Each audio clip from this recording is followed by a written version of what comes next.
반갑습니다. 차니쌤입니다. 이번 영상에서는 젠트리피케이션에 대해서 제대로 알아보는 시간을 갖도록 하겠습니다. 바로 가시죠!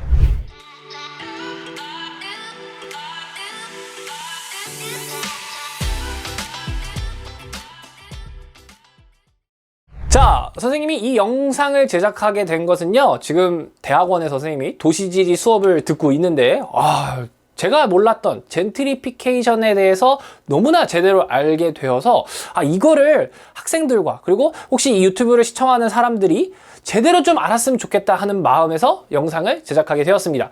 자, 여러분, 이 젠트리피케이션이란 말이 일단 우리 세계지리, 한국지리 교육과정에서도 등장을 하고 있고요. 그리고 요즘 언론에서도 상당히 많이 언급되고 있는 단어입니다. 근데 이 젠트리피케이션에 대해서 정확하게 짚고 넘어가는 그런 언론 기사는 없고, 그리고 우리가 그 교육과정에서도 이 젠트리피케이션에 대해 모든 것을 다 이렇게 담고 있지 않아서 한번 이 영상을 통해서 제대로 젠트리피케이션을 이해하는 시간을 가져보려고 합니다.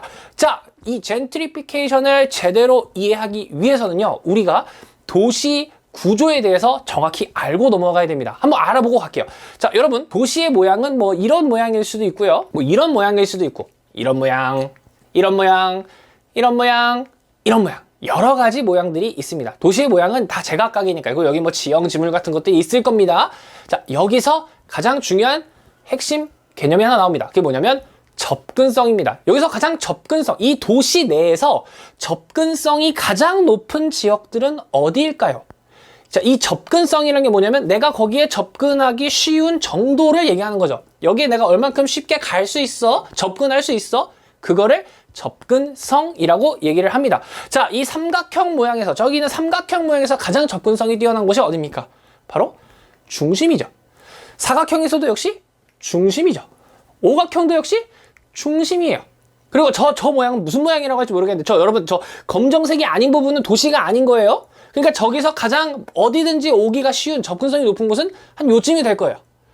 또 이 다섯 번째 모양 같은 경우도 가운데, 원 같은 경우도 가운데가 가장 접근성이 높을 것입니다. 그래서 이런 도시 가운데는 항상 중요한 것들이 입지하게 된 겁니다. 우리 과거에 도시에서 가장 중요한 게 뭐였어요? 왕 아닙니까? 왕이 가운데 있었던 거예요. 왜? 어디든지 가기 쉬우니까. 자, 이게 접근성의 개념입니다. 그래서 도시의 중심, 도심이 가장 접근성이 높은 곳이 된다라는 겁니다. 자, 요거 한번 알아보고 한번 도시를 가정해 볼게요. 자, 원이 가장 이해하기가 편하니까 원 모양의 도시가 있다고 가정을 해 보겠습니다. 자, 여기서 접근성이 가장 높은 곳은 어디라고요? 가운데. 여기가 도심이 됩니다. 도시의 중심, 도심이에요, 도심. 자, 그러다 보니까 여기는 접근성이 뛰어납니다. 그러니까 도로들이 마구마구 이 도심을 지나가게 생기게 될 겁니다. 그러니까 접근성이 높아졌다. 접근성이 높아지니까 사람들이 모이고 뭐 이런 것들이, 기능들이 모이겠죠. 그런 기능들이 모이다 보니까 무슨 일이 벌어지냐면 이곳에 지대가 높아진다는 겁니다. 선생님, 지대가 뭐예요? 지대 짱이다! 이럴 때 지대가 아니라, 지대는 토지에 사용했을 때 사용하는 임대료, 그러니까 월세예요, 월세. 내가 이 땅을 이용하고 지불한 돈, 그걸 얘기하는 겁니다. 즉, 땅값이 올라간다 이거예요. 사람들이 많이 모이니까, 기능들이 모이네? 그러니까 여기는 사람들이 많이 모이고 하니까 여긴 땅값을 올려야겠어. 지대가 높아지게 됩니다. 지대가 높아지니까 어떤 일이 벌어집니까? 즉, 땅값이 비싸졌으니까 이 높은 땅값을 지불할 수 있는 시설들, 아니면 기능들이 이곳에 모이게 된다라는 거죠. 자, 이걸 조금 어려운 말로 지대 지불 능력이라고 합니다. 내가 이 지대를 지불할 수 있는 능력이 있는 기능들이 이곳에 모인다 이거예요. 그러니까 공공기관, 여러분, 우리나라의 정부청사, 서울로 예를 들면 정부청사 어디 있습니까? 가운데 있죠. 도시 가운데 있죠. 그리고 지금은 아니지만 대통령 집무실, 청와대도 도시의 가운데 있었죠. 네, 그리고 대기업들의 본사라든지, 네, 여러 대기업들 이런 데가 모여 있거나, 그리고 상업시설들. 자, 접근성이 좋으니까 사람들이 모여듭니다. 사람들이 모여든다는 얘기는 이곳에서 장사를 하면 잘 된다는 얘기겠죠. 그러니까 우리가 알고 있는 뭐 서울의 명동이라든지, 대구의 동성로, 아니면 부산의 서면, 아니면 광주에 저 유스퀘어 있는데, 이런데, 대전에는 둔산동, 이런 데 아니겠습니까? 그런 가운데 상업시설들. 그래서 우리나라의 그 백화점, 세계 3대래. 우리나라의 3대 백화점, 현대, 신세계, 롯데 이렇게 있잖아요. 그 중에서 신세계하고 롯데 본점이 명동 가운데 있지 않습니까? 왜? 접근성이 뛰어나니까, 오기 편하니까. 그러니까 이런 시설들, 지대 지불 능력이 있는 이런 친구들만 모이다 보니까 CBD라는 중심 업무 지구가 형성되게 됩니다. Central Business District가 형성되더라 이겁니다. 도시의 크기가 이렇게 작았을 때, 이런 원형의 도시가 있었을 때, 이렇게 센트럴 업무 지구가 생기다 이거예요. 자, 여기는 지대가 굉장히 비싸요. 그러니까, 이곳에 집을 짓기는 너무 비싸죠. 물론 접근성이 좋으니까 집을 지을 수도 있지만, 여기는 아무래도 많은 사람들이 하기 어렵단 말이에요.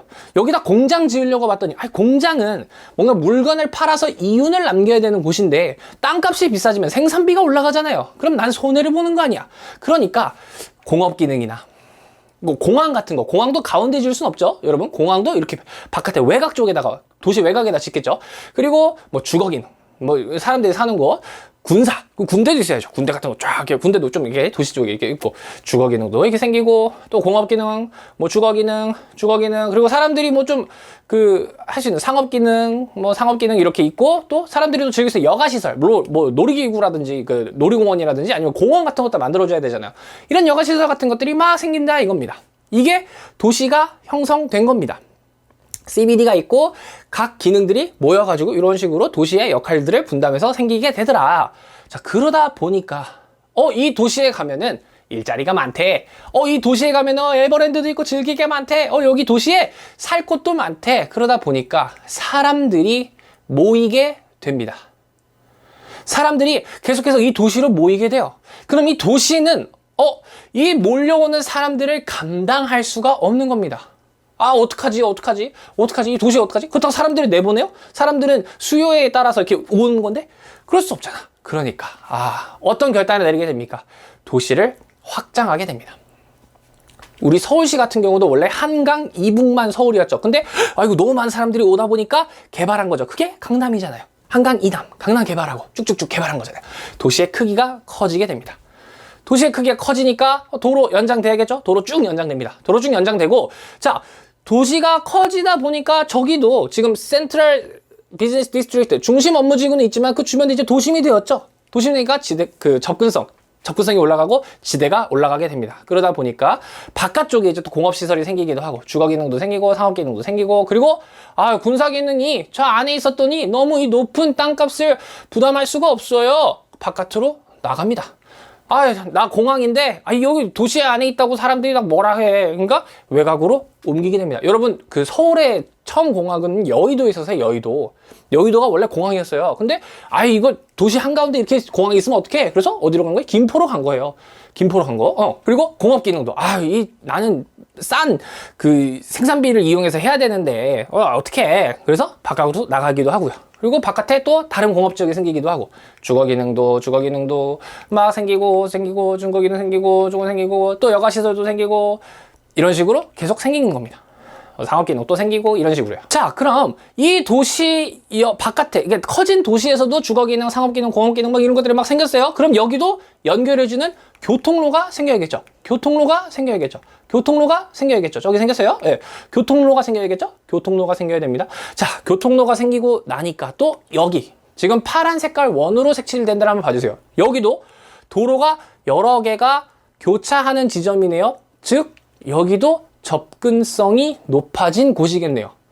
도시에서도 센트럴 비즈니스 디스트릭트, 이 도심에 있는 중심 업무 지구 이외에도 교통의 결절지가 나타나더라 이겁니다. 거기가 접근성이 높은 곳이죠. 이게 부도심이 되는 겁니다. 부도심. 서울로 치면은 여의도하고 강남이 대표적인 거예요. 거의 근데 이제 강남은 부도심이 아니라 거의 도심 성격까지 갖게 되었죠. 아무튼 교통의 결절지에 이곳에 부도심이 생기게 되고 이러다 보니까 사람들이 모이고 또 여기에도 업무 기능 같은 것들이 모이게 되더라 이겁니다. 그러니까 도심의 기능을 일부 분담해주는 그런 역할을 띠게 된다 이겁니다. 이게 부도심이에요. 교통의 결절지에 또 생기게 되는 겁니다. 이게 부도심이 생기게 된 원리예요. 괜찮으시죠? 자, 이렇게 그럼 도시가 또 형성이 됐습니다. 이러니까 또 어떻게 돼요? 다른 지역에서 여기 오면 또 일자리가 많대. 또 여기 오면 또 살 곳이 좋대. 좋은 아파트도 뭐 이런 거 있대. 여기 오면은 여가 시설 좋은 게 또 많대. 이러고 또 사람들이 몰려듭니다. 아이고야. 근데 이거 도시를 무한정 확대할 수는 없잖아요. 사람들이 계속 와. 그럼 어떡하지 이제? 도시를 더 확대시켜요. 그러면은 우리나라 다 서울로 만들어? 그럴 수 없잖아. 이거 도시가 커지는데도 한도 끝도 없진 않을 거란 말이에요. 그죠? 여기 바깥에 또 여기 산맥이 있으면 어떡해? 그거는 산을 다 밀어버릴 수는 없잖아요. 또 바깥에 바다가 있으면 어떡해. 또 이런 식으로 뭔가 제약이 있단 말이에요. 도시의 크기를 막 계속해서 확대하는 거는 좀 무리가 있습니다. 도시를 무한정 확대하는 데에는 한계가 있단 말이죠. 그래서 이 도시에 있는 그냥 그 기능 자체를 외부로 보내버립니다. 도시의 외부로 보내버리는 거예요. 나는 사람들이 많이 서울에 사람들이 많이 몰려 사니까 정부에서 내놓은 정책이 뭡니까? 바로 신도시죠. 신도시 어디 만들었어요? 경기도에 만들었단 말이죠. 다른 나라들도 마찬가지예요. 도시가 너무 사람들이 모여가지고 팽창되고 확대되면은 도시의 크기 자체를 크게 할 수는 없으니 도시 외곽에다가 기능을 분산시켜버립니다. 주거 기능 바깥에다 만드는 거예요. 우리가 아는 뭐 분당 신도시, 뭐 판교 신도시 이런 거 만드는 거예요. 일산 신도시 이런 거. 주거 기능 바깥으로 보내기도 하고요. 또 공업 기능, 도시 안에 공업 기능이 있으니까 생산비가 너무 많이 들어요. 그래서 공장이 알아서 나가요, 바깥으로. 또 주거 기능이 또 나가기도 하고 새로 생기기도 하고. 또 군사. 이제 여기서 군인들을 계속 하기가 너무 어렵네요. 바깥으로 왜 이전하기도 해요. 우리나라 그 서울 같은 경우는 군부대가 거의 이제 안 남았죠. 다 경기도 쪽으로 나가버렸죠. 분명 서울은 수도니까 수도에도 군사 시설이 있어야 될 텐데 진짜 최소한으로 남기고 다 경기도 쪽으로 보내버렸죠. 그죠? 네. 또 상업 기능 같은 것도 새로 바깥에 생기기도 합니다. 업무 판교 뭐 테크노밸리라든지 아니면 또 이제 그 유명한 거 있잖아요. 뭐 스타필드 뭐 이런 거. 뭐 그런 거 만들어 가지고 외곽에다 만드는 거예요. 주거 기능도 또 새롭게 만들고요. 바깥에다 이렇게 계속 만드는 겁니다. 요렇게 도시에 있던 기능들이 도시 바깥으로 나가는 거, 그거를 교외화라고 합니다. 많이 들어보셨죠? 교외화된다 이거예요. 도시가 교외화됐다. 교외화됐다. 자, 그래서 이 그림을 좀 이렇게 축소시켜 봤습니다. 축소시키고 보니까 아니 이렇게 바깥으로 외곽으로 나간 곳들도 교통로를 다 연결해 줘야겠죠? 교통로를 쫙 연결해 줍니다. 그러고 보니까 이 원래 동그란 도시의 영향력이 바깥에까지 이어지고 마치 하나의 생활권으로 묶이게 되었죠. 그래서 이거를 대도시권이라고 얘기를 하는 겁니다. 대도시권이 이렇게 형성되는 거예요. 여러분, 그리고 이거 도로가 외곽순환 고속도로예요. 수도권 그 외곽순환 고속도로, 부산에도 외곽순환 고속도로가 있고 이런 식으로. 괜찮으시죠? 대도시권이 형성되었다. 즉 도시의 영향력이 주변 지역까지 확대돼서 그게 마치 하나의 생활권이 되었다. 이게 대도시권이 된 겁니다. 괜찮으시죠? 자, 그리고 이제 이 대도시권이 형성되고 나서 지금 이 빨갛게 색칠한 데를 한번 봐주세요. 자, 선생님이 일부러 지금 그 안쪽에 있는 건 동그라미, 바깥에 있는 건 네모, 그리고 외곽에 있는 거 이렇게 마른 목골로 했는데 이게 좀 차이를 아시겠나요? 지금 동그라미, 제일 안쪽 이 빨간색 테두리 원 안에 있는 친구들은 과거부터 계속 있었던 친구들입니다. 네, 그리고 이 네모 같은 경우는 도시가 확장되고 이 마른 목골 같은 경우는 교외화 현상으로 생긴 것들이죠. 도시 안에 있던 게 기능이 나오기도 한 거 있고 생기기도 한 것도 있고. 네. 자, 저 빨간색 원 안 잘 보면요, 중심 업무지구예요. 빨간색은 중심 업무지구고요. 요 빨간색 원은요, 중간지역, 점이지대라고 부릅니다. 아니, 왜 점이지대냐? 노후화된 주거, 공장, 상업시설이 혼재화되어 있다 이거예요. 왜? 여기는 과거에 도시 있었던 시설들이 아직도 있는 거죠. 그러니까 여기는 노후화된 주거, 공장, 상업시설이 혼재 있으니까 여기는 도시의 성격이 이렇게 CBD라고 하기도 그렇고 이 도시의 외곽이라고 하기도 그렇고 이 성격이 혼재 있어. 그래서 중간지역 혹은 점이지대라고 부르는 겁니다. 점이지대. 괜찮으시죠? 자, 그래서 이 점이지대를 자세히 봤더니 노후화된 주택이 있다 보니까 여기는 과거부터 살고 있던 약간 그 노후화된 시설이다 보니까 저소득층이라든지 이민자들이 좀 많이 거주하고 있더라 이겁니다. 자, 여러분 여기서 왜 여기에 저소득층이랑 이민자들이 많이 살아요? 라고 하는데요. 자, 여러분 CBD, 중심 업무 지구라고 했잖아요. 그러니까 즉 고소득층, 전문직들이 많아지는데 여러분 이렇게 전문직 고소득층이 많아지면 많아질수록 이에 따라오는 저소득층도 자연스럽게 늘어나게 돼 있습니다. 왜 그러냐면 자, 여러분 우리가 이런 중심 업무지구 그 가운데 도시 가운데 가면은 높은 고층 빌딩들이 있잖아요. 그럼 그 고층 빌딩에 청소는 누가 합니까? 로봇가 합니다. 그건 요즘 얘기고요. 요즘도 로봇보다는 사실 사람이 더 많이 하잖아요. 그 사람들 누구예요? 그게 이제 저임금 노동자들이죠. 근데 그 저임금 노동자들을 보통 우리나라 사람들이 하려고 합니까? 그 나라 사람들이 하려고 해요? 잘 안 해요. 왜냐면 3D 업종이라고 좀 기피하잖아요. 그러니까 이걸 누가 해? 외국인 이민자들이 많이 합니다. 네. 그리고 저 중심 업무지구에도 사람들 점심 먹어야 되니까 엄청나게 밥집이 많아요. 그 밥집 서빙하는 사람들 누구예요? 다 외국인 노동자들 이거예요. 그러니까 우리가 뭐 세계도시 같은 거, 뉴욕, 런던 뭐 이런 데 갔을 때도 굉장히 이런 이민자들이 많다 이겁니다. 왜냐면 그에 따라오는 저임금 노동력들도 많이 필요하기 때문이거든요. 그러니까 이 지역에는 원래 살고 있던, 노후화된 주택에 살고 있던 사람들과 저소득층이나 이민자들이 이쪽으로 많이 몰릴 수밖에 없다 이겁니다. 바로 이 중간 지역과 점이지대예요. 자, 그러니까 이 지역은 근데 조금 돈 있는 사람들이나 아니면 다른 좀 시선으로 바라보면, 아니 여기는 도심인데, 생각해보면 거의 도심인데, 도심과 가까운 지역인데, 그리고 중심 업무지구 CBD, 내 직장과 굉장히 가까운 지역인데, 그러니까 접근성은 굉장히 높은 지역인데, 근데 왜 이렇게 노후화돼 있지? 어머, 그러면 이 노후화된 걸 다 헐어버리고 여기다가 좋은 거 만들면 더 높은 땅값을 얻을 수 있지 않을까? 더 높은 땅값? 더 높은 지대를 얻을 수 있지 않을까? 이게 시작입니다. 그래서 이게 기존의 건물이랑 시설 이런 걸 재개발한다! 이게 젠트리피케이션입니다. 여러분, 젠트리피케이션, 젠틀맨이라는 그 젠트리에서 왔어요. 젠트리가 뭐냐면 고급화하다. 그러니까 젠틀맨이 뭐예요? 신사잖아요, 신사. 마치 저 같은, 죄송합니다. 젠틀맨이 되다. 젠틀맨, 그러니까 좋아지다라는 뜻이에요. 즉, 원래 노후화되고 좀 안 좋았던 그런 시설들을 깨끗하게 아니면 좋게, 더 좋게 만들어서 재개발하는 것. 그게 젠트리피케이션입니다. 어디를요?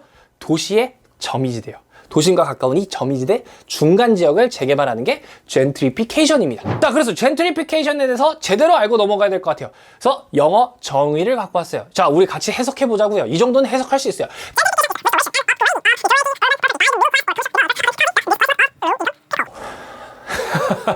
해석하실 수 있으시죠? 쉽게 가볼게요. 젠트리피케이션은요, 재생산하거나 아니면 업그레이딩 하는 거래요. 뭘 하면서 그 도시 기반 시설들을 다시 이렇게 일깨우면서 누구에 의해서? 미들 클래스, 중산층이나 아니면 커머셜 디벨로퍼스, 그 뭐라고 해야 돼요? 이거 커머셜 디벨로퍼스, 뭐 사업가들 이런 사업가들이, 근데 이때 often causing the displacement of low income people, 저소득층 사람들의 퇴거를 종종 발생시킨다라고 이렇게 나와 있네요. 자, 볼게요. 아까 여기 점이지대하고 중간 지역, 그러니까 점이지대라고 불리는 이 중간 지역을 재개발할 거라 그랬잖아요. 근데 여기는 진짜 우리가 그냥 딱 이 도시 구조만 놓고 보면 도심이랑 가까우니까 접근성이 높아. 근데 지대는 높아야 돼. 근데 건물이 허름해? 그러니까 땅값, 지금 원래 우리가 낼 수 있는 땅값이 있는데, 그것보다 갭 차이가 많이 나더라 이겁니다. 이 우리 빌딩 밸류라고 나와 있잖아요. 우리가 보통 건물을 지으면 건물이 노후화되니까 건물의 값은 이렇게 줄어들잖아요. 이게 지금 줄어드는 걸 표현한 거예요. 실제 건물값. 근데 재개발하면 우리가 항상 우리나라 그 이슈가 재개발이잖아요. 재개발하면은 땅값이 오를 텐데 그거 기대하는 거잖아요. 그게 잠재적 지대 격차 차이예요. 네. 그러니까 여긴 접근성이 높은 지역이니까 좋은 것만 개발하면은 이 아주 그냥 높은 가치를 얻을 수 있을 것 같은데, 요 갭이 있으니까 재개발한다 이겁니다. 누가? 중산층이나 아닌 커머셜 디벨로퍼즈, 사업가들이, 돈 많은 이런 도시 계획가들, 뭐 이런 사람들이 한다 이거죠. 그럼 여기 누가 이용할 수 있을 텐데, 그러고 보니까 새로운 수요 계층이 등장하더라 이거예요. 최근에 새로운 수요 계층이 등장했대요. 아니 그럼 이런 지역들을 재개발했을 때 이용할 수 있는 사람들이 누군데, 그게 딩크족하고 여피족들이더라 이거예요. 네, 미국에서 나온 개념입니다. 네, 딩크족, double income, no kids. 그러니까 맞벌이 부부인데 아이가 없는. 그리고 여피족은 뭡니까? urban young professionals. 그 젊은데 전문직들. 젊은직들. 그 여피족이 저 뒤에 아이는 그 그냥 접미사 붙어서 이렇게 사람들 뭐 이런 식으로 한대요. 그러니까 요즘에 뭐 유튜버, 뭐 젊은 고소득자들 엄청 많잖아요. 막 그런 사람들 있잖아요. 전문직들 막. 이런 사람들이 등장하니까 여기를 충분히 재개발해도 괜찮더라 이겁니다. 새로운 수요 계층이 등장하면서 이렇게 가능하게 됐다라는 거죠. 그래서 이 젠트리피케이션에서 이 재개발을 할 때 나오는 게 한국지리 교육과정에 나와 있는 그 재개발하고 맞닿아 있습니다. 어떤 게 나오냐면, 그럼 여기를 어떻게 재개발할까? 그런 이제 의문점이 나오는 거죠. 그러고 보니까 이 건물은 너무 헐었어. 그래서 이거 다시 쓸 수가 없어. 이건 완전히 다 부시고 새롭게 만듭시다. 이건 뭐 의미가 없다 이거. 다 이거 쓰러져 가는데 이거 어떻게 써? 그게 철거 재개발이에요. 철거하고 재개발을 하겠다. 근데 딱 보니까 요거는 다 부시긴 좀 아까운데 그냥 조금만 개보수를 하면은 금방 될 것 같은데 요게 수복 재개발이에요. 그리고 딱 이제 재개발하려고 보니까 어머 이거는 문화재야. 어머 이거는 서울의 역사가 다 담겨있는 그런 시설이야. 아 이거 부실 수는 없는데? 그러니까 역사적 가치가 너무 높아. 그러니까 이걸 보존해야 돼. 그게 보존 재개발이에요. 이거는 그냥 냅두고 딴 거 재개발하는 거예요. 그래서 재개발의 세 종류가 여기서도 나오는 겁니다. 젠트리피케이션에서. 철거 재개발, 수복 재개발, 보존 재개발 이렇게 나오는 겁니다. 그러니까 젠트리피케이션이 요즘 언론에서는요 막 안 좋은 것만 막 나오고 있어요. 근데 장단점이 너무나 뚜렷한 그 현상입니다. 좀 알아볼게요. 자, 장점은요 노후화된 시설이 새로운 시설로 변화됐다 이겁니다. 자, 여러분 만약에 외국인 관광객이 서울에 놀러 왔는데 와 완전 막 허름한 집들 막 있고 이렇게 보면 서울은 뭐 잘 사는 줄 알았는데 완전 못 사네요. 이거 일단 도시 이미지에도 안 좋아요. 그죠? 근데 새로운 시설로 이렇게 깨끗하게 변화하니까 좋은 거죠. 그렇게 될 수 있는 거고요. 그러니까 근린질의 변화가 일어난다라고 이렇게 표현을 합니다. 근데 그리고 중산층이 유입된다는 거죠. 아까 말했던 딩크족이나 여피족 이런 수요를 감당할 수 있는 사람들이 오다 보니까 중산층이 유입돼요. 선생님 중산층이 유입되는 게 뭐가 좋아요? 누구한테 좋냐면 도시를 운영하는 사람들 입장에선 너무 좋다 이겁니다. 왜? 이 사람들은 세금을 많이 내거든요. 어머 세금을 많이 내주시잖아요. 여러분 그 대표적인 데가 어디예요? 그 서울에 보면은 그 원래 한남동이라는 곳이 있어요. 한남동이 원래 그렇게 고급 아파트가 있던 곳이 아니었어요. 근데 거기가 완전 재개발됐죠. 완전 재개발되면서 엄청 좋은 집들로 나왔단 말이에요. 거기 뭐 월세, 전세, 뭐 매매가 엄청나요. 그게 다 뭔데? 세금이거든요. 세금이 엄청나게 늘어나는 겁니다. 그러니까 이거를 다른 데 또 쓸 수 있다 이거예요. 하지만 명확한 단점이 있습니다. 바로 임대료가 엄청나게 급격하게 상승한다 이거죠. 아까 우리 그 지대 격차 봤잖아요. 잠재적 격차, 그 지대 격차를 봤잖아. 갑자기 재개발하고 나면 어마어마한 임대료가 확 올라간다 이거죠. 이건 어마어마한 단점이죠. 예, 갑자기 이걸 감당을 못하는 거니까. 그러니 기존에 있던 이 지역, 원래 중간 지역, 점이지대에 있던 저소득층은 이 임대료를 감당할 수 없습니다. 그러니까 이 사람들은 나가야 됩니다. 너무나 큰 문제입니다. 이 사람들을 원래 살고 있던 보금자리였는데 나가는 문제가 발생한다 이거죠.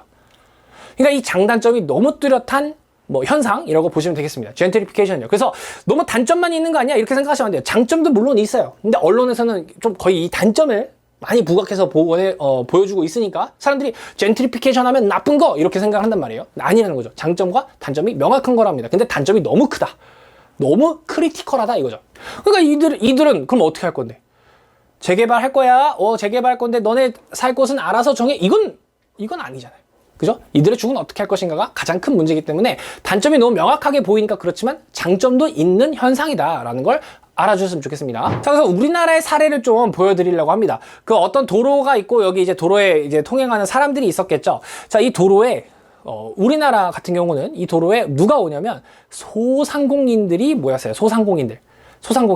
그래서 나는 그림을 좀 그려서 한번 팔아볼까? 이렇게 오시기도 하고, 아니면 나는 예쁜 꽃, 내가 잘하는 꽃꽂이 같은 거 해가지고 팔아볼까 하기도 하고, 아니면 나는 예쁜 액세서리 같은 거 내가 잘 만드는데 이렇게 만들어가지고 팔아볼까? 난 이색 요리를 좀 잘하는데 이런 것 좀 이렇게 해볼까 해서 모입니다.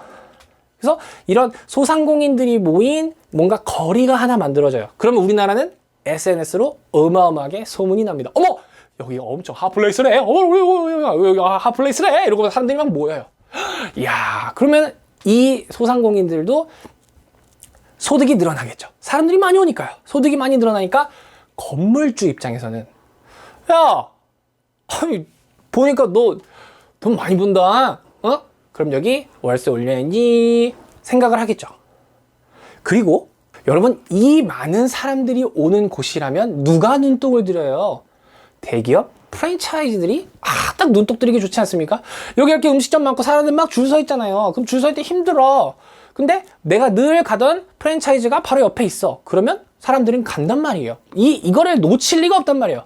프랜차이즈 대기업이 쫙 들어옵니다. 그것도 가게 규모도 엄청 크게. 아까 위에 사장님이 월세 올려야 되는데 이러고 있었는데 내가 그 월세 다 내면서 오겠소 이러는 거죠. 그러면 이 소상공인들이 한 개 생겼을 땐 괜찮지만 계속 프랜차이즈들이 이렇게 생기면 어머나, 이제 월세 감당이 안 돼요. 이 월세를 감당할 수 있는 대기업 프랜차이즈들은 돈을 지불합니다. 이 많은 사람들의 수요를 감당할 수 있으니까요. 근데 소상공인들은 못해요. 아우, 나 원래 여기 장사 이러려고 온 게 아닌데 도저히 내가 있을 수 없겠다. 나는 떠나겠어. 한 명이 떠납니다. 나도 떠날래. 나도 떠나야. 나도 떠나야겠다. 나도 떠나야겠다. 나도 떠나야겠다. 그러니까 이 빵집 하나 남은 거야. 자, 그래서 여기 유명한 거리라고 해서 와봤어. 왔더니 온갖 그냥 스타벅스, 버거킹 뭐 그냥 그런 거밖에 없는 거야. 쫙 다. 그럼 이 도로의 특색이 없죠. 뭐야 이게? 어딜 가나 똑같은 그냥 우리가 보는 우리 일상적인 그냥 늘 보던 광경이잖아요. 그러니까 당연히 사람들도 떠나게 되는 거죠. 이게 우리나라의 현실입니다. 그죠? 그래서 우리나라는 이거를 젠트리피케이션이라고 얘기를 하고 있습니다. 지금 보면은 원래 살고 있던 사람들을 쫓아내는 것이 젠트리피케이션인데 지금 보면은 이거는 사람이 원래 살고 있던 게 아니라 장사하던 사람들이 내쫓아진 거죠. 그러니까 이건 주거 측면이 아니라 상업적 측면에서의 젠트리피케이션이라고 얘기를 합니다. 그러니까 우리나라는 완전한 젠트리피케이션이라고 얘기를 사실 하면 안 돼요. 이 젠트리피케이션의 원래 개념은 주거에서 나타나야 되는 거거든요. 그래서 제가 보니까 젠트리피케이션이 일어나려면 반드시 이 세 가지 조건이 동시에 일어나야 된다고 합니다. 하나는 중산층의 인구가 다시 도심으로 와야 돼요. 그래서 저소득층 인구가 바깥으로 나가야 됩니다. 네. 그리고 두 번째는요. 근린 주택 환경의 물리적 개선. 아까 보니까 재개발해서 좋아지는 게 있어야 된다 그랬죠. 지금 뭐 재개발하진 않았어요. 딱히. 물리적 조건이 일어나야 되고 동시에. 세 번째는요. 근린질. 원래 저소득층 주거 환경이었던 게 중산층의 주거 환경으로 바뀌어야 된다 이거죠. 이 세 가지가 동시에 일어나야 젠트리피케이션이라고 부를 수 있는 건데 지금 보면 우리나라 젠트리피케이션은 이 세 가지가 동시에 일어난 건 아니잖아요. 네. 그러다 보니까 상업적 측면에서 젠트리피케이션이라고 일부 말할 수 있지만 완벽한 젠트리피케이션이라고 얘기를 하면 안 된다. 이렇게 보시면 되겠습니다. 그래서 세 가지가 동시에 일어날 때를 젠트리피케이션이라고 하는 겁니다. 자, 그래서 우리나라 뉴스를 보면요. 이 젠트리피케이션이라는 거를 둥지 내몰림이라는 단어로 언어 순화해서 하자. 이렇게 표현을 하고 있어요. 둥지 내몰림 뭐예요? 내가 원래 살고 있던 둥지에서 내몰려진다는 거잖아요. 내가 쫓겨난다는 거잖아요. 즉 퇴거하는 거에만 초점을 맞추고 있어요. 근데 젠트리피케이션이라는 건 뭐예요? 퇴거하고 누가 와서 이 지역을 또 다시 번영시키는 효과도 있는 건데 아까 말씀드렸던 젠트리피케이션의 장점도 있는데 지금 우리는 이 단점만 퇴거하는 것만 보고 이걸 둥지 내몰림이라고 순화해서 쓰자라고 지금 국립국어원인가요? 거기서 그렇게 얘기를 하고 있대요. 그래서 제가 지금 대학원에서 수업을 듣고 있으니까 교수님이 되게 멋진 말을 하나 해주셨어요. 코끼리가 있는데 장님에게 코끼리를 만져보세요 라고 했을 때 꼬리만 만지고 이게 코끼리야 라고 할 수도 있는 거고 코만 만지고 이게 코끼리야 라고 할 수 있는 거잖아요. 근데 사실 코끼리라는 건 전체를 다 봐야 되는 거잖아요. 다 만져보고 해야 하는 건데 지금 젠트리피케이션이 약간 그런 상태래요. 지금 장점도 젠트리피케이션이고 단점도 젠트리피케이션인데 한 가지만 보고서 자꾸 그거를 둥지 내몰림 이런 식으로 표현하려고 하고 좀 단편적인 일편향적인 시선으로만 젠트리피케이션을 보고 있다라고 말씀을 해주시더라고요. 그래서 조금 개선이 좀 이루어져야 되지 않을까 하는 생각이 있습니다. 네, 이렇게 해서 젠트리피케이션에 대해서 좀 짧지만 자세하게 한번 알아보는 시간을 가져봤습니다. 언론에서 많이 사용되고 있고 지리 교육 과정에서도 등장하고 있는 단어인데 이 영상을 시청하시는 분들은 제대로 된 개념을 이해하시고 젠트리피케이션을 접근해 주셨으면 좋겠습니다. 영상이 도움되셨길 바라고요. 저는 또 다음에 유용한 주제로 돌아오도록 하겠습니다. 그럼 다음 영상에서 만나요. 화이팅!